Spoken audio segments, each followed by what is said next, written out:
Atlanta fight fans, thanks for joining us on another NFC podcast. My name's Jose Santiago. I am highlighted as Throwdown. I was called Throwdown on the last podcast, so now I'm officially Throwdown. I'm joined by the boss man, David Oblas. It doesn't get any bigger than this. And our matchmaker, Jesse Wable.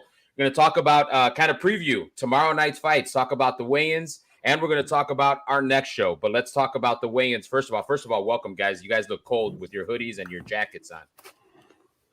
I was going to take my jacket off. You told me no because I have a political shirt on. Don't do that. That'll bury us in a second. No political conversations, no religious conversations. We need somebody with color, which is me, right? Justify the color, so we're good there. Everything is balanced. Don't ruin it. Do not take off that vest. and that's funny. I was going to ask if I was allowed to call you Throwdown. I thought it was hilarious when Jonathan kept calling you that last week. I love that nickname for you. I think it's hilarious, Throwdown. I'm the guy. I'm the last guy that's going to throw down. I just say Throwdown. The same Jonathan to act like he couldn't hear the boss man through the whole interview. I enjoyed that part the most.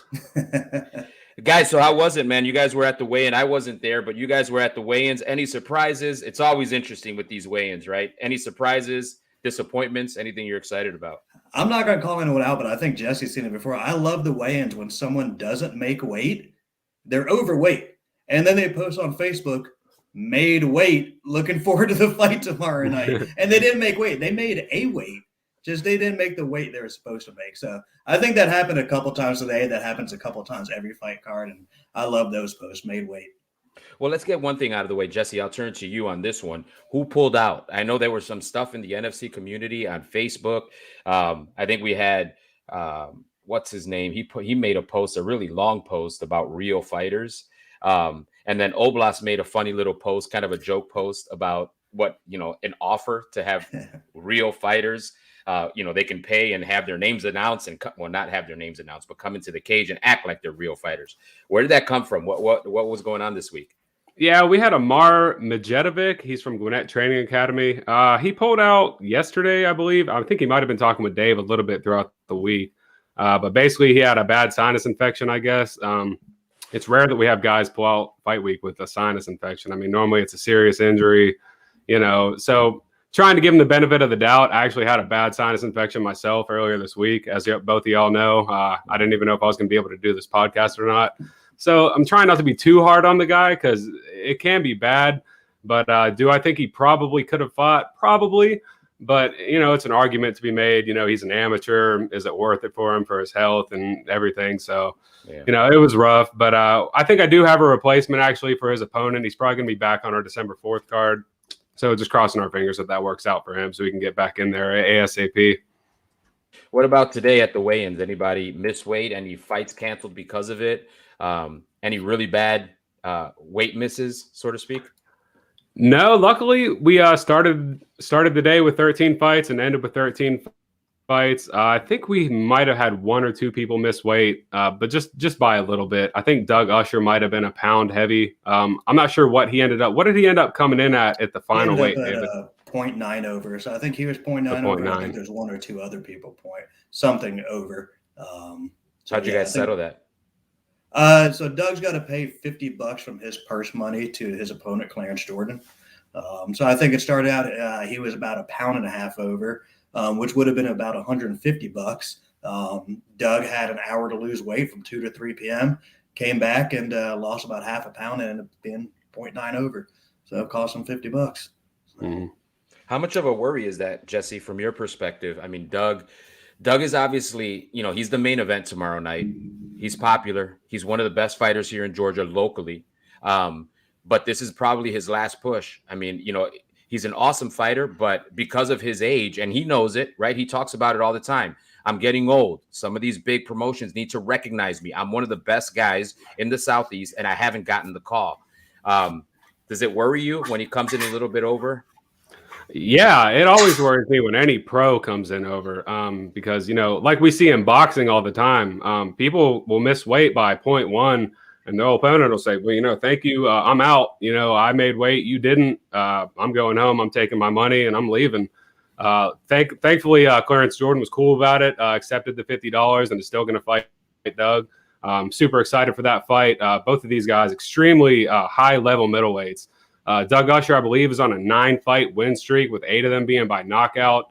He only has 1 decision in his whole career. I actually talked to him the other day, and he said, I'm always trying to finish the fight by all means, never leave it to the judges. Clarence Jordan is a top middleweight out of Iowa. I'm excited.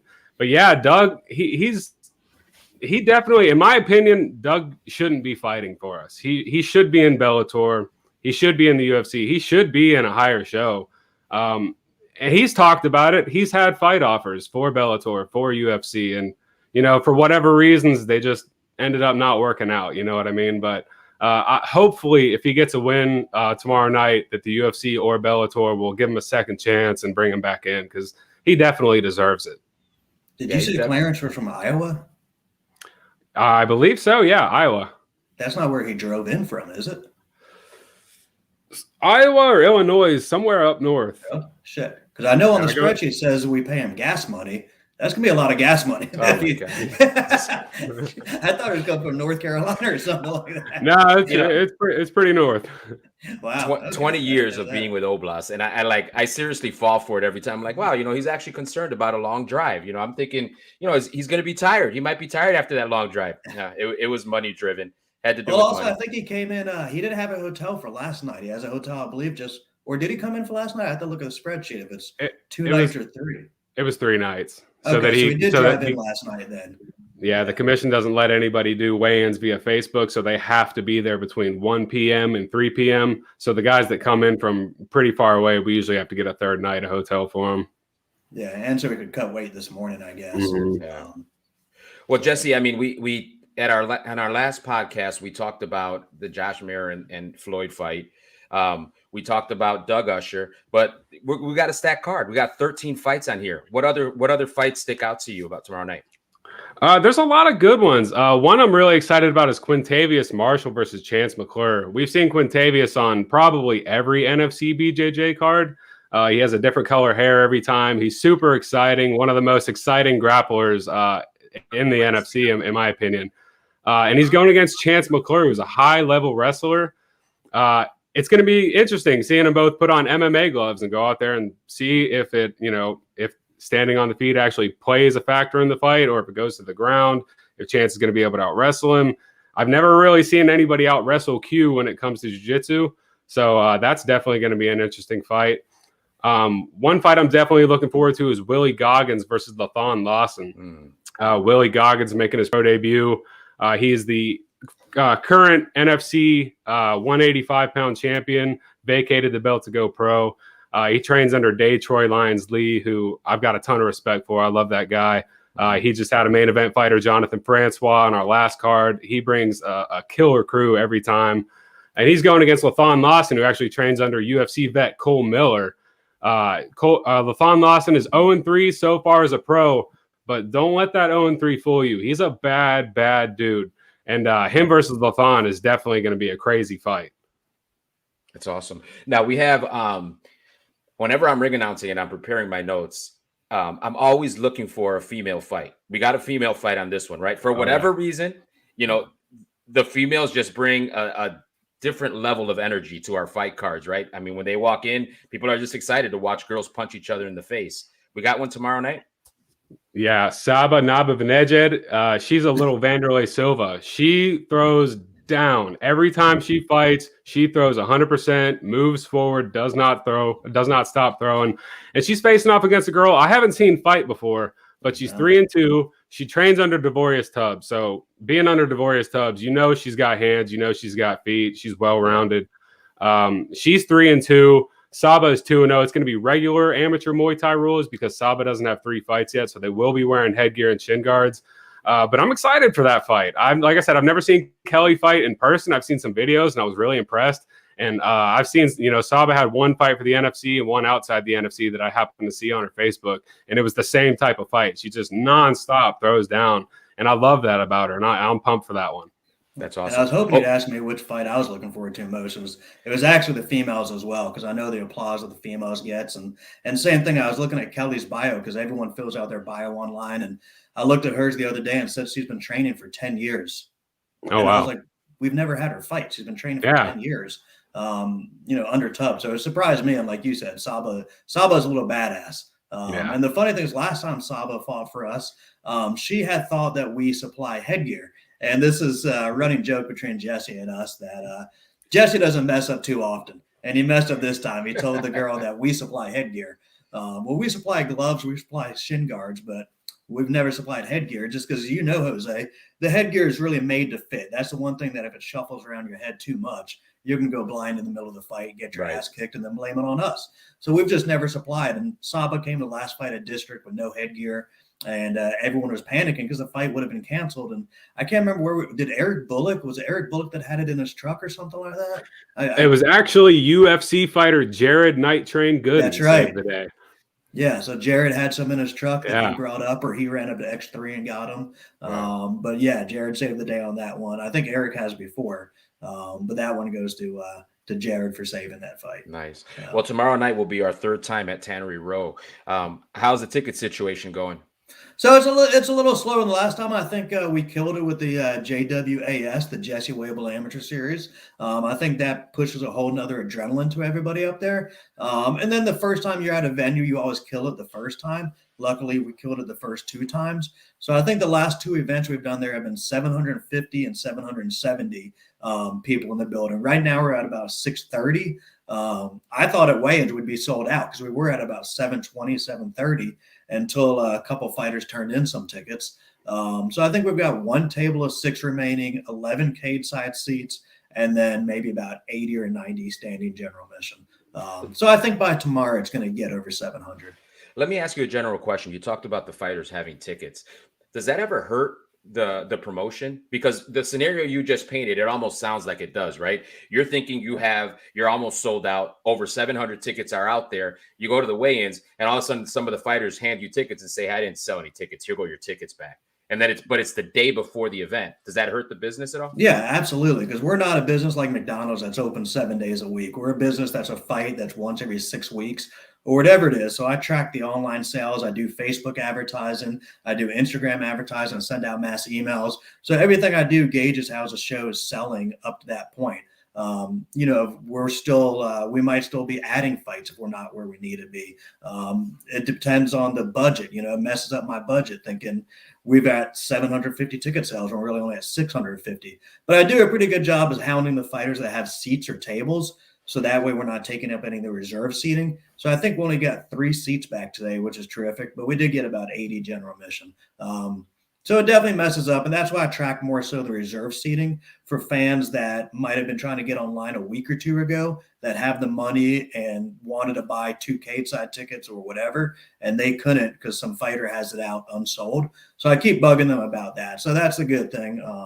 But yeah, it definitely sucks when fighters don't turn in what is unsold, or when we have fights drop off and that fighter might have a lot of tickets in his possession. Well, this will be our third show at Tannery Row. The first 2, like you said, were awesome. I'm expecting tomorrow to be awesome as well, especially since we're including professional fights. The first 2 were amateur, Jesse Wable's amateur series. This will actually have professional fights. What's the relationship been like? I'll ask both of you guys this question. What's the relationship been like with Tannery Row? I think it's been good. We've done 2 shows there. It's a slam dunk. They say it's one of the best nights of the year for them. We met with them after the last show, the Halloween show, and I talked to them about, how many shows do you want next year? They said, shit, we're taking every Saturday night if you want. So they're definitely doing well, but District is still my favorite venue. So we're going to bounce back and forth between District and Tannery Row. That way we've got 1 venue in Midtown. We've got 1 venue in Buford. Midtown's 18 and over. It's a whole different atmosphere. Tannery Row's all ages. So it's just different clientele, different atmospheres. And the funny thing is walking around Tannery Row last time, I don't know if you guys felt it at all, but when I was walking around, I didn't know anybody in the crowd. Maybe some were dressed up for Halloween, but and you probably knew a lot, Jesse, because there's SPG people. But when I walk around District or Center Stage or other venues, I know everyone that I see in the crowd. At Tannery Row, I hardly knew anybody. And that's the cool thing it shows me is 2 completely different fan bases up there.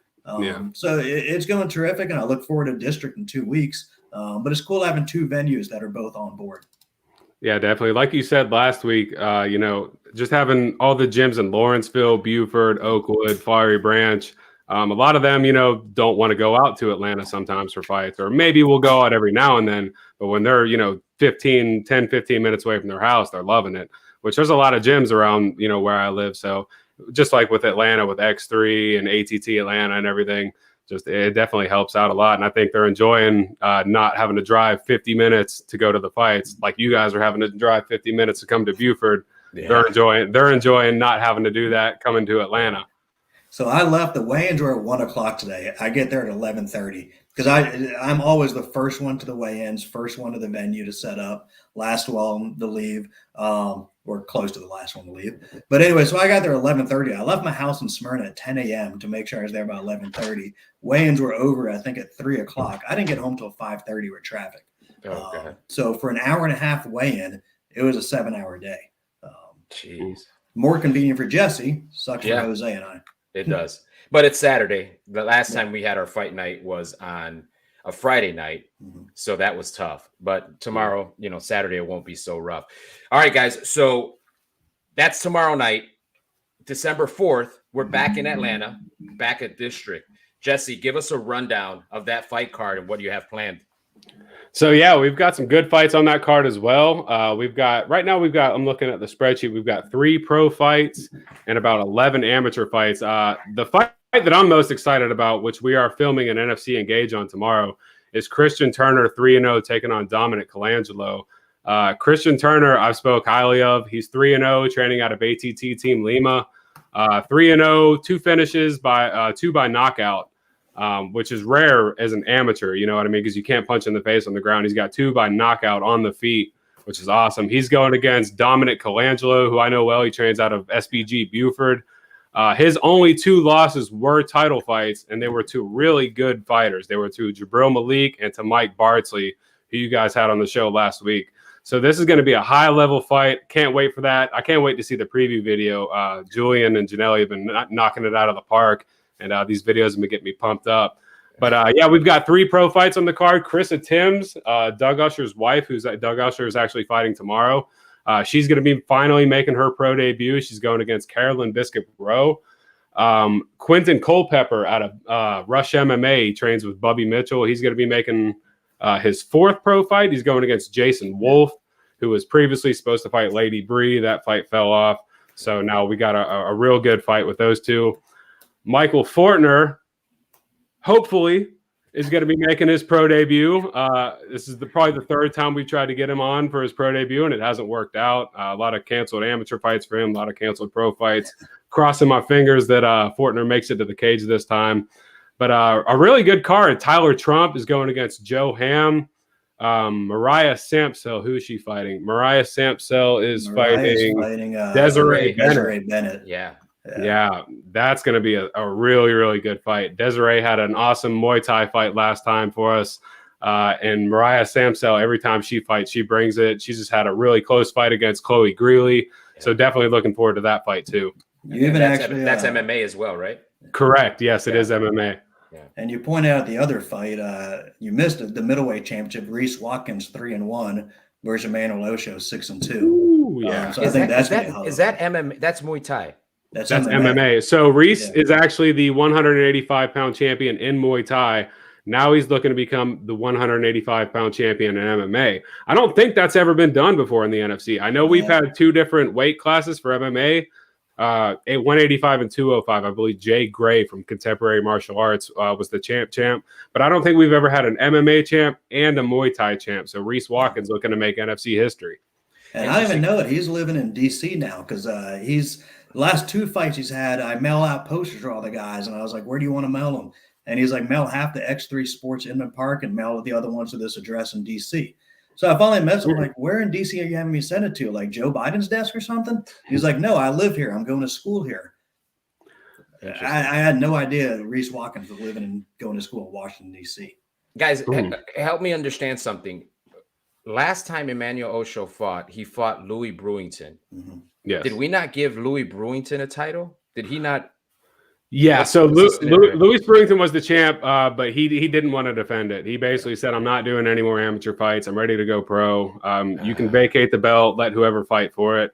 And, I definitely, whenever that happens, I always go to say, do you want to defend the belt? Or if you don't, are you okay with me putting 2 other guys out there for the title? I always get their permission first. Yeah. And, he said it was fine. So cool. Oblas, it's I believe this is our last show. December 4th, couple weeks is the last show of the year. Summation of the year. How's it gone so far? Last 2 shows coming up. I think we've killed it. I mean, we've opened up a brand new venue in Tannery Row. We've changed a lot of things up. We started the Jesse Wable Amateur Series. We did more shows in 1 year than we've ever done. We did a few jiu-jitsu shows. We did a few jiu-jitsu tournaments that no one else was doing during COVID when we started doing it. We did an MMA show in South Carolina. I don't want to toot our own horn, and it's not me, but I think overall, when you look at all the promotions Southeast, I think we've absolutely killed it amongst all of them. And I'm very good friends with them. And you guys will find out in a couple months where we're actually going to do some other promotions to make it more fun. But friends with quite a few promotions Southeast. And I think we set the bar this year. Plus, we launched a podcast, and it's a pretty good looking podcast that we're doing right now. Wow. I think there's Joe Rogan. Yeah, there's Joe Rogan. There's us. So I think we're kicking ass right now in this. So everything we've done has been an absolute slam dunk. We did skip the awards banquet this year. Decided not to do that due to COVID. We do it in January or February, usually January. Yeah. In January of 2021, it was a lot different than it is now.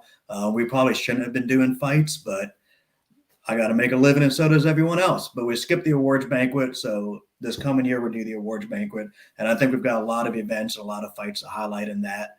I think 2021 has killed it in every way, shape, and form that we absolutely could have. So, kind of a preview of next year, Jesse. I'd assume that right now, from a matchmaker, and correct me if I'm wrong, from a matchmaker's perspective, it's a little tougher to find fighters that are going to fight towards the end of the year. But I can only imagine how many guys are saying, at the beginning of 2022, it's my year. Get me on a fight card. Yeah, definitely. It's always tricky matching up the November and December cards. I think this is the first December card David has actually done in a few years. He doesn't really like doing December cards, but he did put one on this year, so that's awesome. We do have a good bit of fights on the card, surprisingly. I was surprised at how many fights actually ended up happening for that card. But, oh, yeah, everybody's getting into it in January, including myself. We gotta get pumped up and start the new year out right. And everybody's looking to fight in January, February, March. And like David said, we've definitely got some big news coming up for February. Can't wait for that to get announced next week. It's definitely just gonna really start exciting the NFC community and pump everything up. That's awesome. I don't like doing a December card because it's usually a week or two after Thanksgiving or 3 weeks after Thanksgiving. It's when people are slacking on their diet, slacking on their workouts because looking forward to January. Is it in bad taste if we do a poll in the NFC community? Which fighter do you think is going to fall off with a fake injury, which is really they didn't cut weight? They do it now. Ate too much Thanksgiving. Do it. It'll add some pressure. I think they won't want to. Yeah, they're not going to want to be that fighter. Michael Fortner, don't be that fighter. And Oblas, you already have a card scheduled in January, don't you? Yeah, so we've got January 15th at District. We've got December 4th at District, January 15th at District. I think, hold on. Not many people have one of these anymore. How do I even get it in the camera? Paper calendar. No one else has one of these. I think I'm the only one that has a paper calendar anymore because I can't do it like you guys do. So January 15th, we haven't announced what we're doing February 19th yet. March 5th at District. I think we haven't figured out the April date. April at District. Working on a Tannery Row show. We might do this podcast. We've talked about doing the podcast December 11th at that bar in Buckhead. It's a big UFC fight that night. Bringing down a lot of guests, fighters to talk on this podcast, and kind of, I guess we need to finalize that, Jose. Maybe getting Kimberly out there, maybe Julian out there, maybe a lot of fighters out there, but kind of giving everyone some segment time on December 11th if we do it. From like 8 to 10, the UFC's that night, big pay-per-view. So yeah, I think everything we're doing, we're killing right now. We've got a hell of a team in every single facet that enjoys it, loves being a part of it, and we're going to kill people next year. Awesome. Hey, David, before we forget, I've had a few people actually message me while we've been on the podcast asking if the fights are going to be on Flow Sports tomorrow. So can we kind of go over where that's going to go down? Yeah, so I meant to bring that up. So we did so many fights this year, and how do I delicately say it without throwing? Well, not that many people watch this. We're not the Joe Rogan show yet. So Flo has gone through a couple people in their positions where, like, every 2 months I get a new email from Flo, like, "Hey, Mr. Oblas, meet Kelly, your new director. Hey, Mr. Oblas, meet Lawson, your new director. Hey, Mr. Oblas." And there's always different people in the position. I guess they never looked at the contract, and neither did I. But the contract said there is 10 fights this year. And I thought if we went over 10 fights, that was a bonus. Like, they'd be happy with us. We're the busiest promoter in the Southeast. Well, unfortunately, it's capped at 10 fights. So I found out just this morning that Flow Combat won't put our fights on Flow tomorrow night. So instead, I really quickly hooked up with, they do Conflicts pay-per-view, and they do Tim Loy in Tennessee with Arias. So they hooked me up with their pay-per-view guy. So I've already linked it on NFCfighting.com on the 140 website. You can click on there. It's a $19 pay-per-view buy. So that's unfortunately how tomorrow will be because Flo is not involved. So there should just be one show tomorrow, maybe December 4th, and then we're back to Flo in January. So a little messed up on their part and my part, but I guess being the busiest promotion they have out there. Yeah. That's what you get for saying we've been killing it all year. Yeah. Well, And the other option was just not to have the production team for tomorrow night, not to bring in Spencer, not to bring in the 3 camera angles, the instant replay, the time clock, and just have the old school. We used to have Jesse on the cage with his little Metro PCS phone going on YouTube the following week that we used to have. That was probably 3 years ago we were doing that. So unfortunately, tomorrow night will still be the huge production we do. It just, instead of won't be on Flow, it'll be on pay-per-view on NFC Fighting. So. At least they can still see it for the folks that don't want to take that trip up to Buford. Guys, I'm really excited about tomorrow night. I think it's going to be another spectacular night, and I'm really looking forward to it. Listen, I'm going to put it out there. I want Doug Usher to show out tomorrow, okay? I'm a huge fan of Doug Usher. I want somebody to watch this thing. I'm glad you got it on pay-per-view. We know it'll be recorded. We know that people will be tuning in, watching it. Hopefully after this fight, and I'm going to call it now, Doug Usher's going to win. Hopefully he wins. And when he does, he gets that call, man. I think the 3 of us in the NFC will celebrate when that happens. And man, it's such a high, like I said, it's such a high level middleweight fight. I mean, this could easily be a UFC fight, could easily be a Bellator fight. Like I said, Doug Usher, I believe, is 12-2. This guy's 11-5. It's going to be a good one. I cannot wait for it. I'm looking forward to it. And the other guy, listen, I'm the ring announcer. You're going to see I'm going to have enough energy for you as well. I'm not biased when I'm ring announcing, but, Doug Usher's been a friend for a very long time. I'm just looking for good things for him. And he's our local guy, so it's what happens. He's probably going to retire tomorrow either way. Don't say that. He's going to announce a retirement in the cage tomorrow night and then come back on Monday. He does. Yeah. I think he's done that last 12 fights. He has retired a few times. Yeah. He's like Benjamin Button. The older he gets, actually, the better he gets. Well, all right, guys. Thanks for joining us. Everyone who tuned in, we really appreciate it. We look forward to seeing you tomorrow at Tannery Row. Doors open at 6. Fight start at 7. At 7 on the dot, because if they don't start at 7 on the dot, Charlene will choke all 3 of us. All right, guys. Well, thanks for tuning in. Everyone that joined us. For David Oblas, Jesse Wable, I'm Jose Santiago. Thanks for checking out the latest episode of the NFC podcast.